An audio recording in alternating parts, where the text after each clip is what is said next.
Good morning everyone. Today we are going to start the next topic, that is control breeding experiment. So ये एक artificial technique है, we will discuss it today.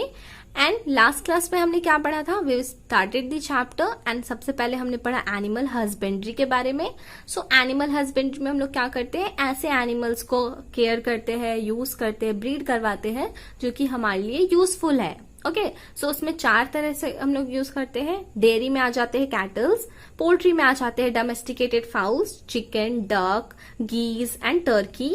Then bee culture में आ जाते हैं bees, Indian and exotic, Apis indica and Apis mellifera. Then fishery में आ जाते हैं fishes and other aquatic animal. जब सिर्फ फिशेस की बात करें तो आ जाता है पिसीकल्चर, एंड जब सारे एक्वेटिक एनिमल्स का अलॉन्ग विथ फिशेस बात करें तो वो आ जाता है एक्वाकल्चर में. सो डेयरी में हम लोग क्या करते हैं फॉर मिल्क प्रोडक्शन, उसका एग्जाम्पल क्या क्या था, the Jersey and Holstein Friesian. Then second आ जाएगा पोल्ट्री. पोल्ट्री में क्या एक एग्जाम्पल था, लेगहॉर्न था. पोल्ट्री में क्यों यूज करते हैं, for meat and egg. Then bee culture, bee को क्यों यूज करते हैं, for the production of honey and wax. Then उसके बाद क्या आ जाता है बी कल्चर. और एक चीज था, बी कल्चर हम लोग कहाँ पे करते हैं, ऐसे फील्ड्स में जहां पे बी हेल्प इन पॉलिनेशन, जैसे कि sunflower, mustard that is Brassica family, then apple and pear. So उससे क्रॉप प्रोडक्शन भी इंक्रीज होता है और हनी और वैक्स प्रोडक्शन भी इंक्रीज होता है. देन उसके बाद फिशरी, फिशरी में पिसीकल्चर एंड एक्वाकल्चर. फिर हमें उसमें याद क्या करना था, हमें याद करना था फ्रेश वाटर फिशेस और मराइन फिशेस का example. That was the important topic. उसके बाद हम लोग चले गए थे एनिमल ब्रीडिंग में. एनिमल ब्रीडिंग में हम लोग क्या करते हैं, quantity and quality of desirable breed का हम लोग इंक्रीज करते हैं. डिजायरेबल ब्रीड ऐसे ब्रीड जिसमें हम लोग को डिजायरेबल क्वालिटीज चाहिए होता है. ब्रीड क्या होता है, स्पीशीज जिस तरह से होता है क्लोजली रिलेटेड ऑर्गेनिज्म का ग्रुप, उसी तरह से ब्रीड उससे भी छोटा ग्रुप होता है जिसमें हम लोग और क्लोजली रिलेटेड ऑर्गेनिज्म की बात करते हैं जो कि हर चीज में सिमिलर होंगे, शेप में, अपीयरेंस में, फीचर्स में. ओके सो वो हो जाता है ब्रीड. 2 तरह का ब्रीडिंग होता है, inbreeding and outbreeding. Inbreeding simple, जब हम लोग closely related organism within the same breed उसका ब्रीड मेटिंग करवाएंगे and they are breeded for 4 to 6 generation. So वो हो जाता है इन ब्रीडिंग में. और इन ब्रीडिंग से क्या होता है, इन ब्रीडिंग डिप्रेशन. इन ब्रीडिंग डिप्रेशन मतलब क्या, जो उसका फर्टिलिटी है और जो प्रोडक्टिविटी है वो डिक्रीज हो जाता है. देन इन ब्रीडिंग का एडवांटेज क्या है, it will increase the homozygosity और उससे जो प्योर लाइन है वो ऊपर आ जाएगा. और एक एडवांटेज है कि इससे जो रेसेसिव कैरेक्टर्स है ये ऊपर आ जाएंगे और हम लोग इसको हटा सकते हैं artificially by mating it with some other plant. Okay, so इतना एडवांटेज एंड डिसएडवांटेज था इन ब्रीडिंग का. इन ब्रीडिंग का डेफिनेशन इज इम्पोर्टेंट. देन आ जाएगा आउट ब्रीडिंग. आउट ब्रीडिंग में हम लोग क्या करेंगे, closely not related means unrelated organism में ब्रीड करवाएंगे. सो अनरिलेटेड ऑर्गेनिज्म में जब हम लोग ब्रीड करवाएंगे वो आ जाएगा क्रॉस ब्रीडिंग में. सो अनरिलेटेड ऑर्गेनिज्म 3 तरह से हो सकते हैं, with in the same breed, with in different breeds and with in different species. So with in the same breed अगर अनरिलेटेड ऑर्गेनिज्म का इस तरह से अनरिलेटेड कि either side of pedigree means male के साइड और फीमेल के side में किसी भी साइड में जो उसके एंसेस्टर्स है वो कॉमन नहीं रहेंगे फॉर 4 to 6 जनरेशन, उस तरह से अनरिलेटेड ब्रीड के बीच में जब हम लोग मेटिंग करवाएंगे, ऑर्गेनिज्म के बीच में जब हम लोग मेटिंग करवाएंगे, से हम कहेंगे out crossing. So out crossing हो जाएगा. उसके बाद क्या होगा, क्रॉस ब्रीडिंग. क्रॉस ब्रीडिंग में किस तरह से क्रॉस करवाएंगे, with in different breeds. And different breeds में हम लोग कैसे सिलेक्ट करेंगे, एक ब्रीड से लेंगे सुपीरियर मेल और एक ब्रीड से लेंगे सुपीरियर फीमेल. इसका सबसे इंपॉर्टेंट एग्जांपल है हिसार डेल, जो हाइब्रिड ऑब्टेन होता है from the crossing of Bikaneri eaves की फीमेल एंड मरीनो रैम्स का मेल. ओके सो बीकानेरी ईव्स जो थी वो लोकल थी एंड जो मरीनो रैम है that is exotic breed, Spanish breed. Okay so इसके बीच में हम लोग क्रॉस करके एक हाइब्रिड ऑब्टेन किए, हिसार डेल. जो हाइब्रिड होता है that is superior to both the breeds. Okay जो मदर और फादर है दोनों से वो हाइब्रिड रहेगा मीन्स सुपीरियर रहेगा and it will have the desirable quality of both the breeds. Then तो थर्ड टाइप का क्रॉसिंग है, that is crossing between two different species but should be related species. जैसे डोंकी और horse related species है but अलग अलग species है। तो जब हम लोग इस तरह का ब्रीडिंग करवाएंगे सो वो हो जाएगा इंटर स्पेसिफिक हाइब्रिडाइजेशन। जैसे कि म्यूल का एग्जांपल है जिसमें हम लोग क्या करते हैं, मेल डोंकी और फीमेल हॉर्स के बीच में क्रॉस करवाएंगे। देन हिनी का एग्जांपल है जब हम लोग फीमेल डोंकी और मेल हॉर्स के बीच में क्रॉस करवाएंगे। एंड दीज हाइब्रिड्स, जो इंटर स्पेसिफिक हाइब्रिडाइजेशन के हाइब्रिड्स हैं, ये जो रहते हैं ये इकोनॉमिकली वैल्यूएबल रहते हैं and they are mostly infertile. So ये था लास्ट क्लास का समरी। आज इस क्लास में हम लोग क्या पढ़ेंगे, कंट्रोल ब्रीडिंग एक्सपेरिमेंट। सो इसमें हम लोग क्या करते हैं, we artificially inseminate. Artificial insemination, we artificially inseminate the semen of chosen male partner to the reproductive tract of chosen female partner. इसमें हम लोग क्या कर रहे हैं, सब चीज आर्टिफिशियली करा रहे हैं और कंट्रोल वे में करवा रहे हैं। आर्टिफिशियल इंसेमिनेशन में क्या करेंगे, जो हमें मेल हमने चूज किया उसका सीमेन कलेक्ट करेंगे और जो हमने फीमेल चूज किया उसके रिप्रोडक्टिव ट्रैक में डाल देंगे। सो इससे जो चांसेस ऑफ फर्टिलाइजेशन है वो ज्यादा तो हो ही जाता है। And to increase the chances of fertilization more, हम लोग क्या करते हैं, MOET करवाते हैं। मीन्स हम लोग मल्टीपल ओव्यूलेशन करवाएंगे। सबसे पहले हम लोग कराएंगे मल्टीपल ओव्यूलेशन कि हमें एक साथ 7 to 8 एग या ओवम मिल जाए। सो MOET में हम लोग करेंगे सबसे पहले मल्टीपल ओव्यूलेशन एंड देन हम लोग करेंगे एम्ब्रायो ट्रांसफर। मल्टीपल ओव्यूलेशन करा के हम 7 to 8 एग या ओवम कलेक्ट कर लेंगे और उसे हम लोग फर्टिलाइज कर देंगे। देन जो भी एम्ब्रायो बनेगा उसको हम लोग उस फीमेल से निकाल के अलग अलग फीमेल में डाल देंगे। सो ये हो जाता है MOET। सो इसका जो स्टेप्स है वो ध्यान से देखो।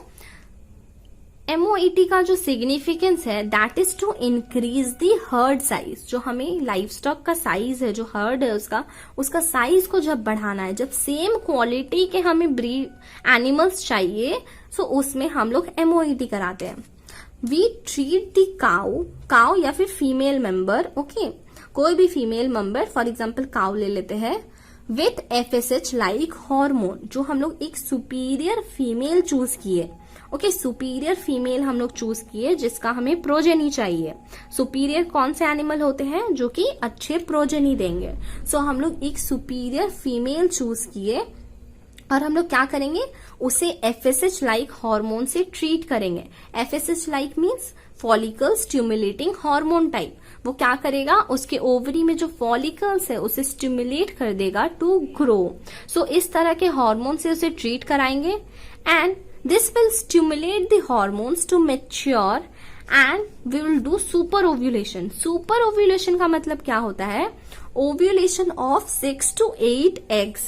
ओके, नॉर्मल साइकिल में क्या होता है, हर मंथ में एक एग ओव्यूलेट होता है।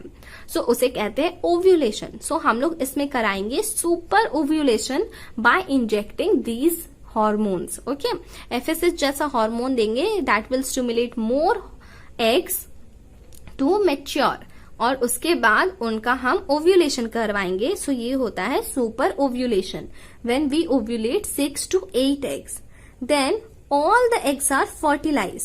All the eggs are fertilize, जितना भी हमें 6 to 8 एग्स मिला है उसे हम फर्टिलाइज करवाएंगे and then all the fertilized egg are removed non surgically. Non surgically means कैसे, बाय आर्टिफिशियली। ओके, नॉर्मल हम लोग यूज करके नॉन सर्जिकली वो जो जितने भी फर्टिलाइज्ड एग है उसको उसके फीमेल रिप्रोडक्टिव ट्रैक्ट से निकालेंगे within 8 to 32 cells stage. Okay, ये हमने पहले भी पढ़ा है रिप्रोडक्टिव हेल्थ के चैप्टर में, किस तरह से करते हैं हम लोग। 8 to 32 सेल स्टेज में जब निकालेंगे, जब वो जाइगोट होगा या एम्ब्रायो होगा, सो उस स्टेज में हम लोग उसे निकालेंगे एंड हम लोग क्या करेंगे, उसको इंट्रोड्यूस कर देंगे to different surrogate mother.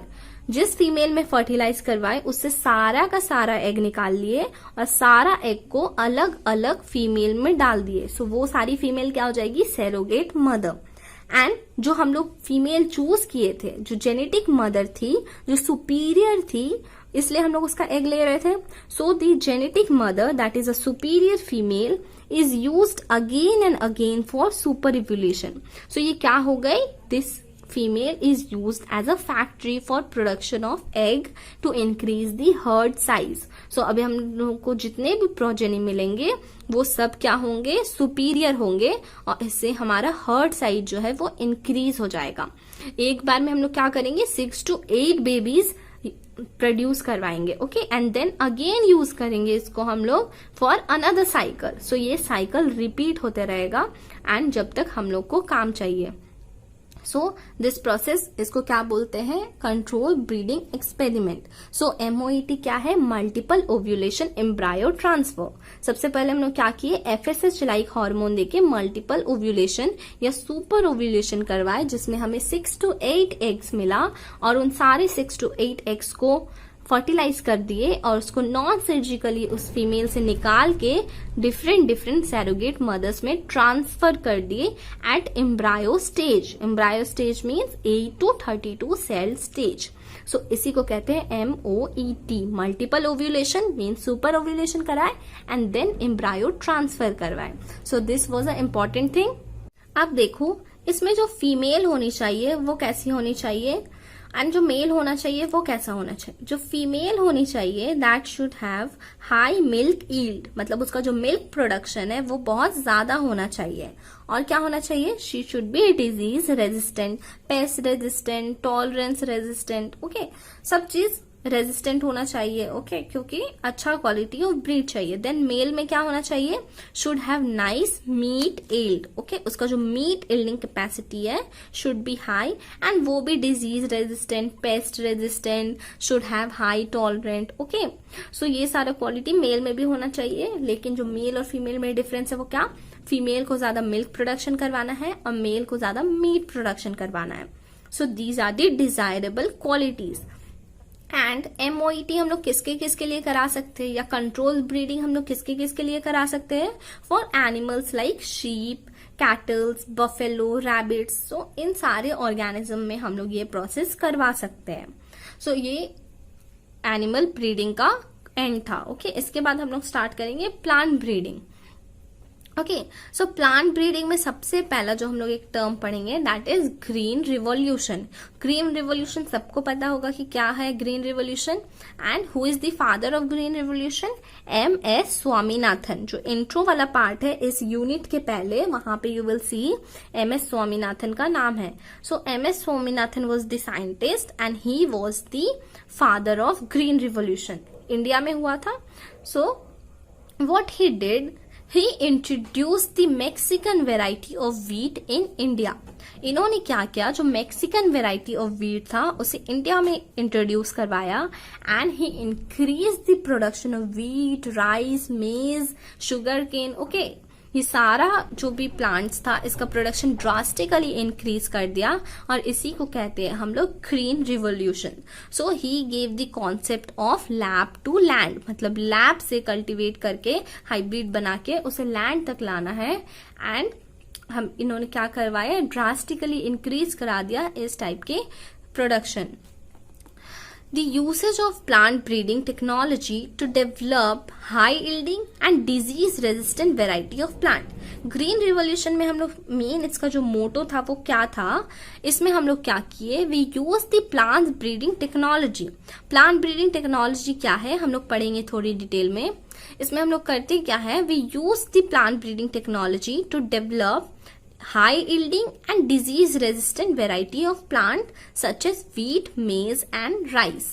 Okay, so हमने जो भी हमारा लैब वाला टेक्निक था, जो हमारा प्लांट ब्रीडिंग टेक्नोलॉजी है, जो लैब टेक्निक है, उसे हम लोग लैंड में यूज करेंगे and we will develop the high yielding and disease resistant plant.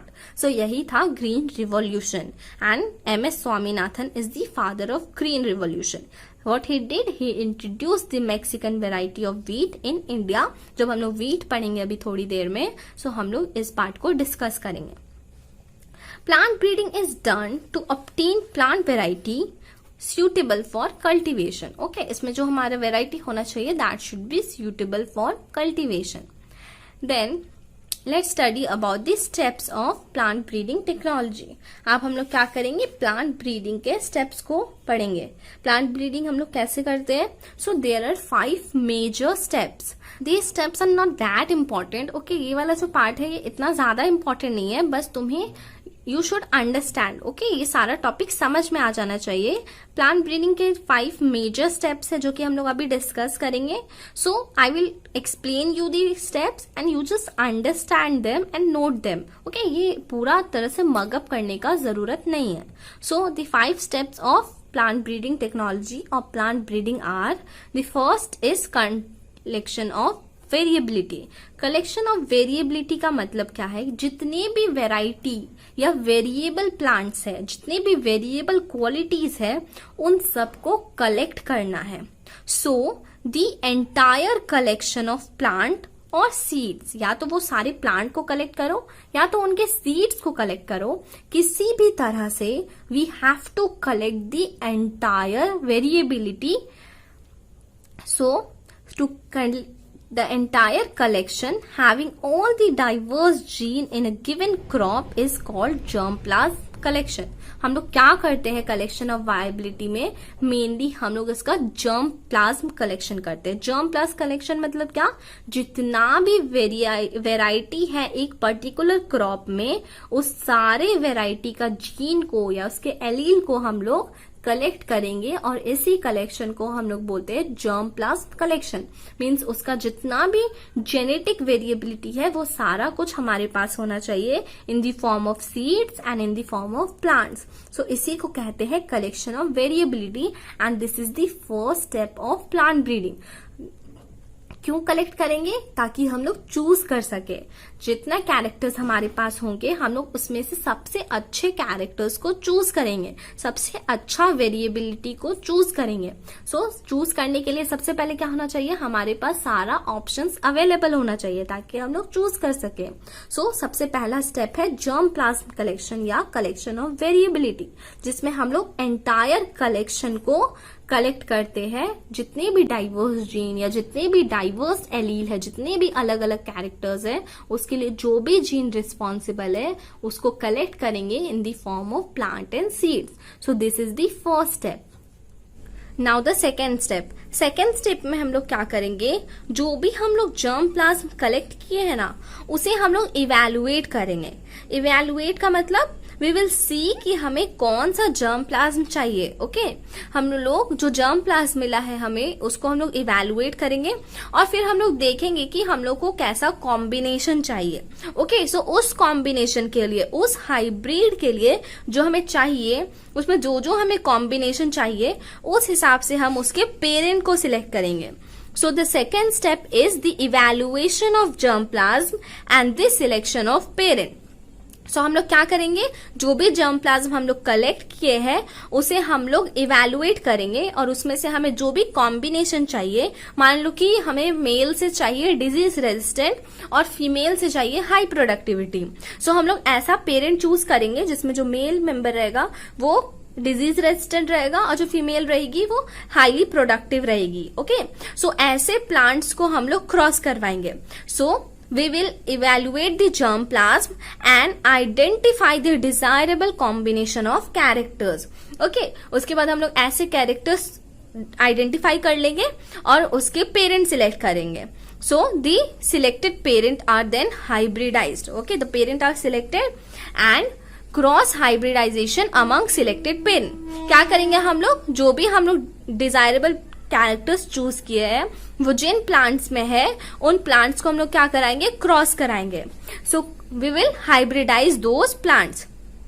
So it will lead to the production of hybrid. जब हम लोग डिजायरेबल प्लांट को क्रॉस कराएंगे तो उससे हमें क्या मिलेगा? हाइब्रिड। और क्रॉसिंग हम लोग कैसे कराएंगे? सेकेंड चैप्टर में यू माइट हैव स्टडीड कि किस तरह से हम लोग आर्टिफिशियल क्रॉसिंग करवाते हैं। सो उस तरह से हम लोग क्रॉसिंग करवाएंगे और उसके बाद हम लोग उससे बनाएंगे हाइब्रिड। हाइब्रिड क्या रहेगा? उन दोनों का कॉम्बिनेशन रहेगा। Okay, so the production of hybrid of desirable combination. जो जो कॉम्बिनेशन हमें चाहिए वो कॉम्बिनेशन उस हाइब्रिड में आ जाएगा। सो यहाँ पे वो होगा। Then selection and testing of superior recombinant. अब ऐसा नहीं है कि जितने भी हाइब्रिड्स बनेंगे उन सारे में हमारा डिजायरेबल जीन रहेगा। ओके, जो कॉम्बिनेशन रहता है वो रैंडम रहता है। द थर्ड लॉ है मेंडल का, दैट इज रैंडमनेस के ऊपर। तो जो हाइब्रिड बनेगा उसमें रैंडम कैरेक्टर्स रहेंगे। ओके, ऐसा नहीं है कि जो हम लोग सोचे है डिजायरेबल क्वालिटी हर हाइब्रिड में वही डिजायरेबल क्वालिटीज रहे, सब प्लांट्स में अलग अलग रहेगा। So we will select that hybrid, जो हमें चाहिए हम लोग उसे सिलेक्ट करेंगे। So among all the progeny, जितने भी प्रोजेनी बने हैं, the desirable recombinant is selected, जो हमें चाहिए हम लोग उसको सिलेक्ट करेंगे। Okay, which is superior to both the parent. Okay, हम लोग उसको सिलेक्ट करेंगे कैसे, विल टेस्ट, हम लोग इसकी सारी टेस्टिंग करेंगे और फिर उस हाइब्रिड को सिलेक्ट करेंगे। Then the hybrid are crossed among themselves to attain pure line. अब क्या हुआ, हमें एक हाइब्रिड मिल गया जिसमें डिजायरेबल क्वालिटी है।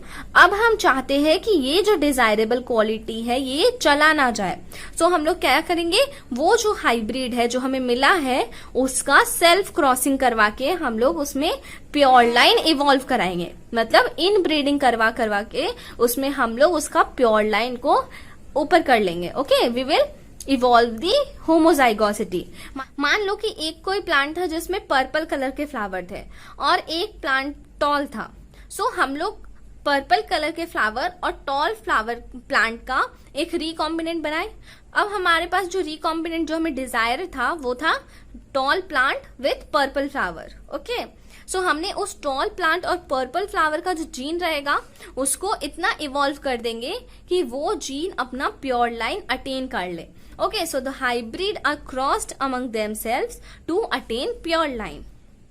देन इसके बाद क्या होगा, we will test and release the hybrids. अब हमें जो भी प्लांट ऑब्टेन होगा उन सारे में ये कैरेक्टर्स होगा। ओके, हमने पहले वैसा एक प्लांट सिलेक्ट किया जिसमें डिजायरेबल क्वालिटी है, फिर उसको इतना इवॉल्व कर दिया कि उसका प्योर लाइन आ गया। देन उसके बाद हम लोग क्रॉसिंग करवा के बहुत सारे प्लांट्स ऑब्टेन करेंगे और उन प्लांट्स का क्या करेंगे, कमर्शियलाइजेशन।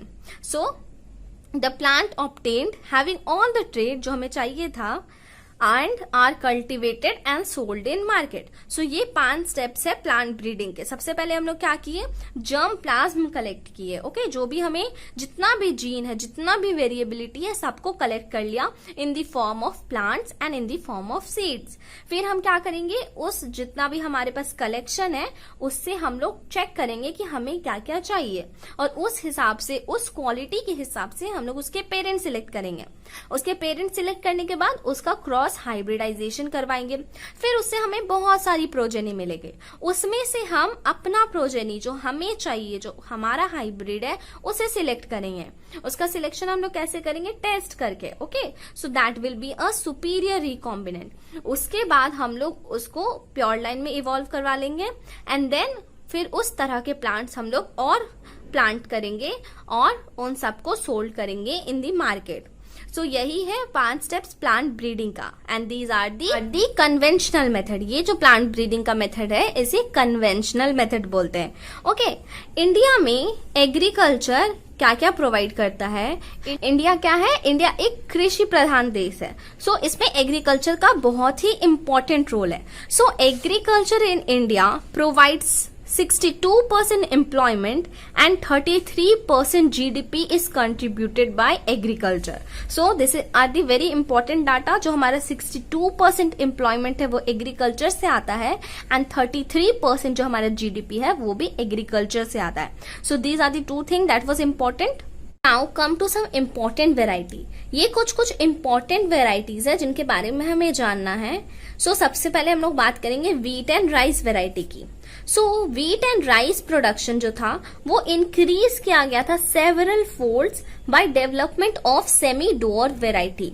ओके, इसका मतलब क्या है कि इंडिया में जब फूड का बहुत शॉर्टेज हो गया था आफ्टर इंडिपेंडेंस, सो हम लोग न्यू वेराइटीज डेवलप किए थे जो कि हमें ज्यादा ईल्ड दे रहा है। सो व्हीट और राइस प्रोडक्शन इंक्रीज किया गया था bye many folds by the production of this semi doer variety. Wheat में भी सेमी डुअर वेराइटी आया था एंड राइस में भी सेमी डुअर वेराइटी आया था। सो उनका जो ईल्ड था वो जो नॉर्मल प्लांट्स थे उनके ईल्ड से सेवरल टाइम्स ज्यादा था। ओके, सो ऐसा ही एक वेराइटी डेवलप किया गया था by a scientist named Norman E Borlaug.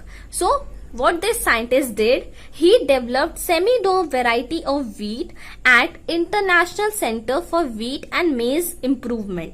So इन्होंने क्या किया था, मैक्सिको में ये सेंटर है, वहां पे इन्होंने सेमी डो वेराइटी ऑफ व्हीट डेवलप किया था। ओके, एंड इंडिया में इसी तरह का ब्रीड इंट्रोड्यूस किया गया in the year 1963। So this is important. India में 1963 में व्हीट के कुछ वेराइटीज इंट्रोड्यूस की गई जिनका यील्ड हाई था एंड वो डिजीज रेजिस्टेंट थे। So these were the semidwarf variety of wheat which was introduced in India during 1963। कौन कौन से हैं? सोनालिका एंड कल्याण सोना। सो सोनालिका एंड कल्याण सोना वेरी इंपॉर्टेंट, ये नाम याद रहने ही चाहिए। सोनालिका एंड कल्याण सोना were the varieties of wheat that was introduced in India which have high yielding capacity and were disease resistant, and these were the semi-dwarf variety. Then इसी तरह से सेमी डोव वेराइटी ऑफ राइस को भी introduce किया गया India में। And कब किया गया? In the year 1966। व्हीट किया गया इन द ईयर 1963। कौन कौन से व्हीट? सोनालिका एंड कल्याण सोना। और राइस कौन कौन से थे? विल स्टडी इन 1966 सेमी डोव variety of rice were introduced which were developed from IR8 and Taichung native 1। Okay, so this thing you have to remember basically. So IR8 कहाँ पे था? In IRRI, international rice research institute, जो कि Philippines में है, वहां पे एक राइस वेराइटी था IR8, उससे डेवलप किया गया था। एंड टाइचुंग नेटिव 1, वो कहाँ पे था? ताइवान में। सो इन दो प्लांट से एक सेमी डो वेराइटी ऑफ राइस डेवलप किया गया था। और इंडिया में इसी तरह के और वेराइटीज इंट्रोड्यूस किए गए थे जिनका नाम क्या क्या है? जया एंड रत्ना। सो ये सारे प्लांट्स इंट्रोड्यूस किए गए थे इंडिया में। सो इसमें इंपॉर्टेंट क्या है? जो व्हीट वेराइटी का नाम है that is Sonalika and Kalyan Sona, और जो राइस वेराइटी का नाम है that is Jaya and Ratna. So Jaya and Ratna were the rice variety semi dwarf जो कि इंडिया में इंट्रोड्यूस किया गया, एंड व्हीट वेराइटी जो इंडिया में इंट्रोड्यूस किया गया that was important is Sonalika and Kalyan Sona. कब किया गया था? इन द ईयर 1963, जब ग्रीन रिवॉल्यूशन चल रहा था। सो व्हीट और राइस में these points are important. Now come to some important sugar cane variety. अब हम लोग को शुगर केन वेराइटीज के बारे में बात करेंगे। सो इंडिया में दो तरह के शुगर केन वेराइटीज है, एक जो नॉर्थ में पाए जाते हैं और एक जो साउथ में पाए जाते हैं। सो जो नॉर्थ में पाए जाते हैं उनका नाम है सेकैरम बारबेरी। ओके, सेकैरम बारबेरी जो है ये नॉर्थ साइड में पाए जाते हैं। ये जो प्लांट्स है इनमें क्या था कि इनका जो शुगर कंटेंट था वो कम था। Okay, they had poor sugar content and they had poor yield. ना इनका प्रोडक्शन ज्यादा था ना इनका शुगर कंटेंट ज्यादा था, लेकिन ये नॉर्थ साइड में प्लांट किए जाते थे। अब जो साउथ वेराइटी है दैट इज सेकरम ऑफिसिनेरम, ये जो प्लांट है they had rice high sugar content and they had better yield. Okay, in plant में सब कुछ था, शुगर कंटेंट भी ज्यादा था, इनके स्टेम्स जो थे वो बड़े भी थे और इनका जो यील्ड था ये भी ज्यादा था। बट इसके साथ एक प्रॉब्लम क्या था कि ये नॉर्थ इंडिया में प्लांट नहीं किए जा सकते थे। ओके, या वहां पे प्लांट नहीं हो पाता था। सो हमने क्या किया, हमने इनका एक हाइब्रिड बनाया जिसमें कि सारे डिजायरेबल क्वालिटीज थे। क्या क्या था? उसका हाइब्रिड का शुगर कंटेंट भी ज्यादा था, उसका यील्ड भी ज्यादा था और वो नॉर्थ में प्लांट भी किए जा सकते थे। सो सेकरम ऑफिसिनेरम जो कि साउथ का है एंड सेकरम बारबेरी जो कि नॉर्थ का प्लांट है, उनको क्रॉस करके एक हाइब्रिड बनाया गया जिसमें दोनों के डिजायरेबल क्वालिटीज थे कि वो शुगर कंटेंट भी ज्यादा था, स्टेम्स भी बड़े बड़े थे, यील्ड भी बेटर था एंड वो नॉर्थ में ग्रो भी कर सकते थे। So sugar cane variety variety में ये इंपॉर्टेंट है, नाम याद रखना बहुत इंपॉर्टेंट है। नॉर्थ वेराइटी क्या है, saccharum barberi, and south variety क्या है, सेकेरम ऑफिसिनेरम। देन इसी तरह से मिलेट वेराइटी, मिलेट में क्या क्या आता है, मेज, ज्वार, बाजरा, ये सारे जो प्लांट्स है वो मिलेट में आते हैं। ओके, सो हमने मिलेट का भी हाइब्रिड बनाया, मेज, ज्वार, बाजरा सबका हाइब्रिड बनाया, और वो जो हाइब्रिड्स थे वो क्या थे, उनका यील्डिंग कैपेसिटी ज्यादा था and tolerance to water stress, मतलब वो कम पानी में भी ग्रो कर सकते थे, उनका जो वाटर स्ट्रेस का टॉलरेंट था वो भी ज्यादा था। सो मिलेट्स में हमने इस तरह के हाइब्रिड्स बनाए जिनका यील्डिंग ज्यादा था and tolerance to water stress भी ज्यादा था। देन अब हमने क्या किया, इसी तरह से हमने डिजीज रेजिस्टेंट प्लांट भी बनाया। ओके, इसी कन्वेंशनल मेथड को यूज करके हमने डिजीज रेजिस्टेंट प्लांट बनाया। सो डिजीज रेजिस्टेंट प्लांट पढ़ने से पहले कुछ कॉमन डिजीज के बारे में जान लेते हैं। ओके, बहुत ही कॉमन डिजीजेस जो कि फंगल, बैक्टीरियल, वायरस है, वो हमें जानना चाहिए। सो फंगल डिजीज जो बहुत कॉमन है प्लांट में वो क्या क्या है, लेट ब्लाइट ऑफ पोटैटो। इसमें क्या होता है कि जो पोटैटो होता है वो बहुत देर से ग्रो करते हैं। Okay, so late blight of potato is a fungal disease. Brown rust of wheat, okay, and red rot of sugar cane, ये सारे जो डिजीज है ये बहुत ही कॉमन फंगल डिजीजेस है प्लांट में। सो बेसिकली ये सब भी याद करने का टॉपिक है। So these are the 3 fungal disease that you should know: late blight of potato, brown rust of wheat, and red rot of sugarcane.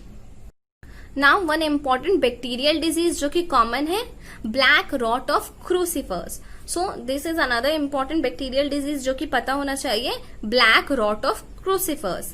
Then viral disease जो बहुत common है, tobacco mosaic virus, turnip mosaic virus. Okay, so ये सारे common viral disease है, जिसमें भी mosaic आता है, they are viral disease. So tobacco mosaic virus and turnip mosaic, ये सारे वायरल डिजीजेस है।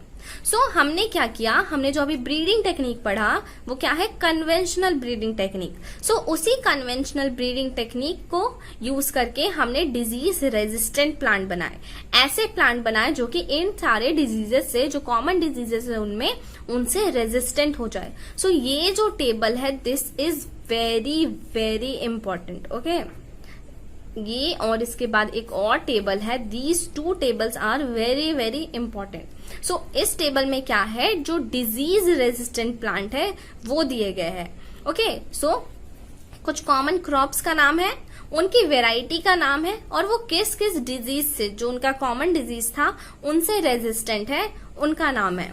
सो व्हीट जो है, व्हीट क्रॉप, उसकी वेराइटी है हिमगिरी।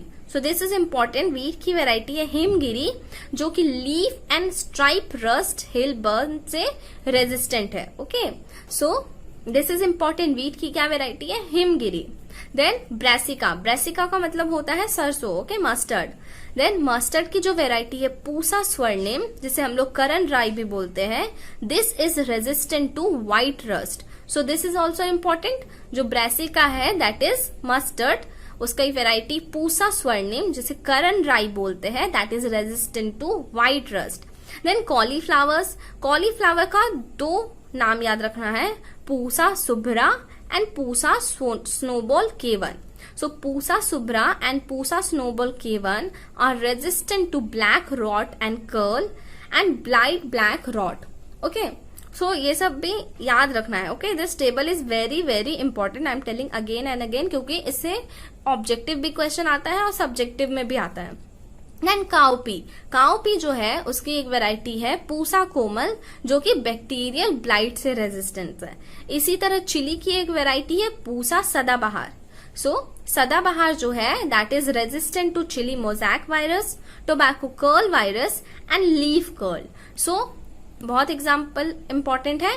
वीट की वैरायटी हिमगिरी, ब्रासिका का करण पूसा स्वर्णिम दैट इज करण राई, कॉलीफ्लावर का पूसा सुब्रा और पूसा स्नोबॉल K1, काउपी की variety Pusa Komal and chilli की variety Pusa Sadabahar, and these are resistant to some common disease that are again very very important.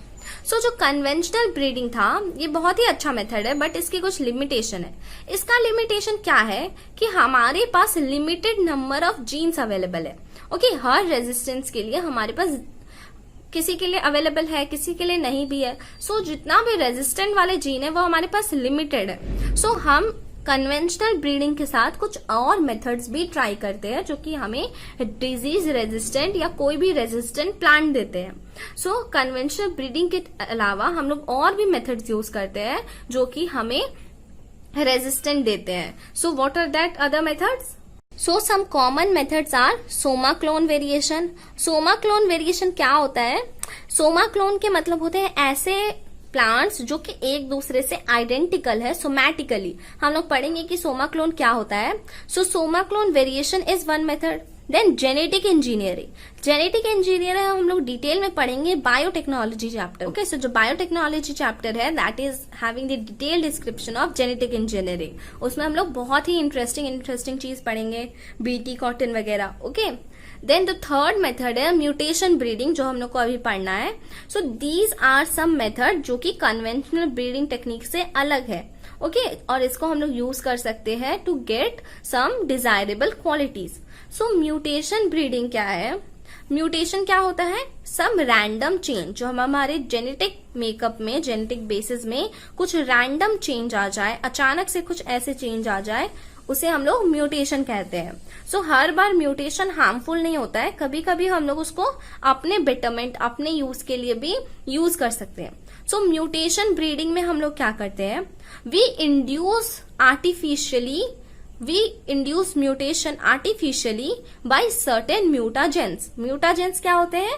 जो कि म्यूटेशन कॉज करेंगे। ओके, सो जेनेटिक्स चैप्टर में पढ़ा होगा म्यूटेशन एंड म्यूटाजेन के बारे में। सो म्यूटेशन ब्रीडिंग में हम लोग क्या कर रहे हैं? आर्टिफिशियली हम लोग प्लांट में म्यूटेशन कॉज करवा रहे हैं बाय इंट्रोड्यूसिंग सम म्यूटाजेंस, जैसे कि गामा रेडिएशन। ओके, बहुत सारे म्यूटाजेंस होते हैं, UV radiation, gamma radiation.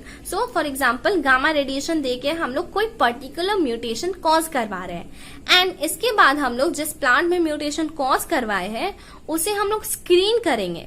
So we will screen the plant for selection of desirable gene. हम लोग देखेंगे कि हम लोग के म्यूटेशन कराने से वो जीन उसमें आया कि नहीं जिसकी हमें जरूरत है। सो सबसे पहले हम लोग क्या किए? एक प्लांट में हम लोग हार्मफुल रेडिएशन या फिर रेडिएशन देके म्यूटेशन कॉज करवाए।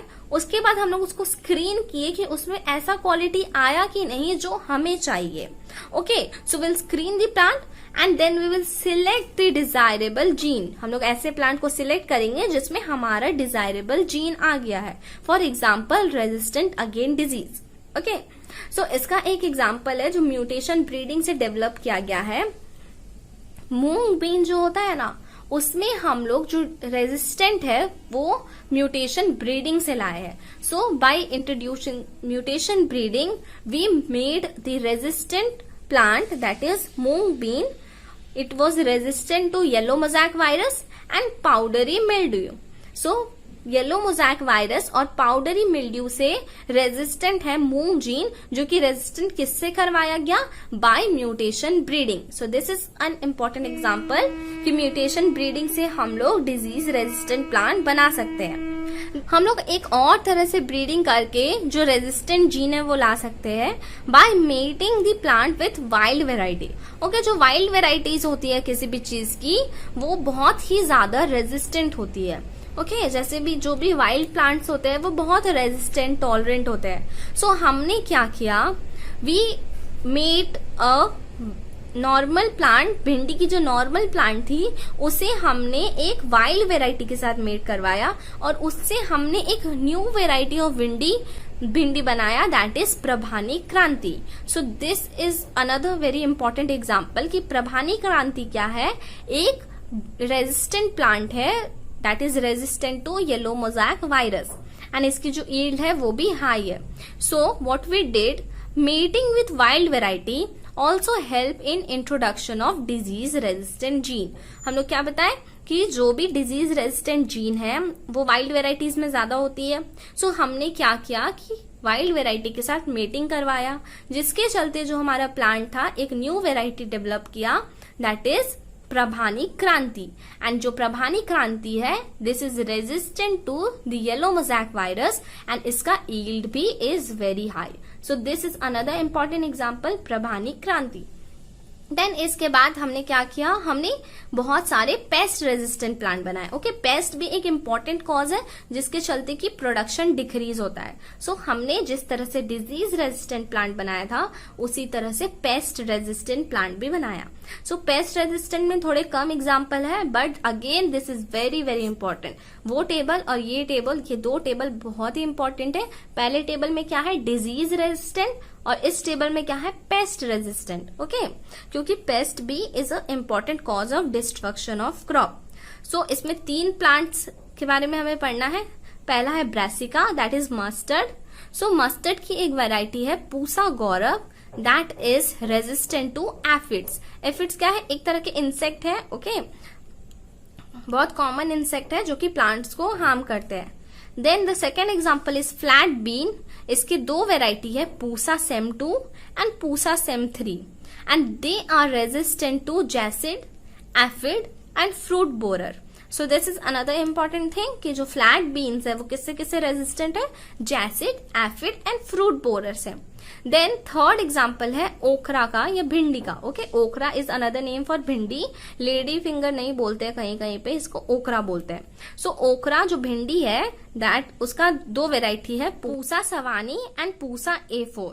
सो ये जो वेराइटीज है they are resistant to shoot and fruit borer. Okay, जो इसको शूट और फ्रूट को हार्म करेंगे उनसे ये रेजिस्टेंट है। So brassica that is mustard, उसकी variety Pusa Gaurav is resistant to aphid. Flat bean जो कि इसकी 2 वेराइटी है, Pusa Sem 2 and Pusa Sem 3 are resistant to jassids, aphids and fruit borer. Then okra जो कि भिंडी है, उसकी 2 वेराइटी है, Pusa Sawani and Pusa A4, they are resistant to shoot and fruit borer. So ये जो टेबल है इसको पूरी तरह से याद कर लो, कहीं पे भी ब्लैंक दे के सब्जेक्टिव में पूछ लेते हैं और ऑब्जेक्टिव में तो डायरेक्ट क्वेश्चन पूछते हैं। So this were the important things in this chapter. Now we will study about one important thing, that is biofortification. Okay, जिस तरह से बायोमैग्निफिकेशन होता है जिसमें हार्मफुल सब्सटेंस इंक्रीज हो जाता है, उसी तरह से बायोफोर्टिफिकेशन होता है जिसमें यूजफुल सब्सटेंस इंक्रीज करवाते हैं। ओके, सो बायोफोर्टिफिकेशन क्या है, जब हम लोग कुछ यूजफुल सब्सटेंस किसी में मैग्नीफाई कर रहे हैं, सो दैट इज बायोफोर्टिफिकेशन। और जब हार्मफुल सब्सटेंस किसी में इंक्रीज हो जाता है, so that is biomagnification. So biofortification क्या है, artificial breeding the crop with higher level of nutrient to fulfil the hidden hunger. क्या होता है कि जो भी प्लांट्स है, इतना फूड रिक्वायरमेंट है कि जितना भी हमारा न्यूट्रिएंट चाहिए बॉडी को वो पूरा नहीं हो पाता है। So there is some kind of hidden hunger, okay, जो कि न्यूट्रिएंट का डिफिशियंसी है। सो हमने क्या किया कि हमारे पास जो प्लांट अवेलेबल थे उसमें आर्टिफिशियली ब्रीड करवा के हमने ऐसे प्लांट डेवलप किया जो कि न्यूट्रिएंट में रिच हो। ओके, कि हमें कम खाना में भी इक्वल अमाउंट ऑफ न्यूट्रिशन मिल जाए।